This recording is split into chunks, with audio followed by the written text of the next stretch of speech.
Envisager l'abandon d'un chien difficile, c'est déplacer le problème. Et c'est l'amplifier. Parce qu'un chien en refuge, il s'abîme encore plus. Pour un hiver plus solidaire, Vitacraft s'associe avec l'association Flaika, qui travaille chaque jour pour sauver et rééduquer des chiens abandonnés car considérés comme dangereux. Leur mission ?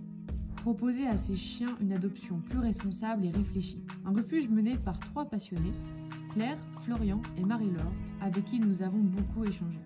On vous emmène avec nous.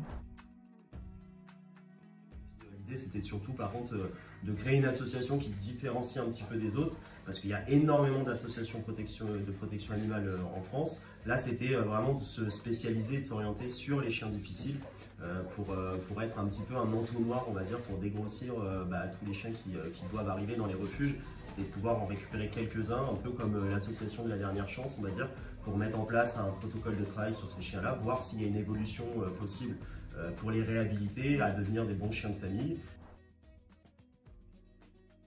Mais déjà parlez-nous de ce qu'on fait sur le terrain aussi, de casser cette image de on est toute la journée en train de faire des caresses à des chiens ou à des chats, c'est pas ça, c'est pas notre métier. Enfin, ça fait partie de notre métier, mais on va dire ça c'est le petit bonus du métier. Ça peut être juste de partager sur les réseaux sociaux, d'en parler autour d'eux, dans leur entourage. On a besoin de familles d'accueil, on a besoin de bénévoles au refuge.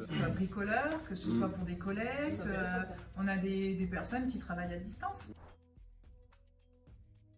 Le parrainage, on l'a mis en place parce que nous, il faut savoir qu'il y a des chiens qui vont rester longtemps chez nous.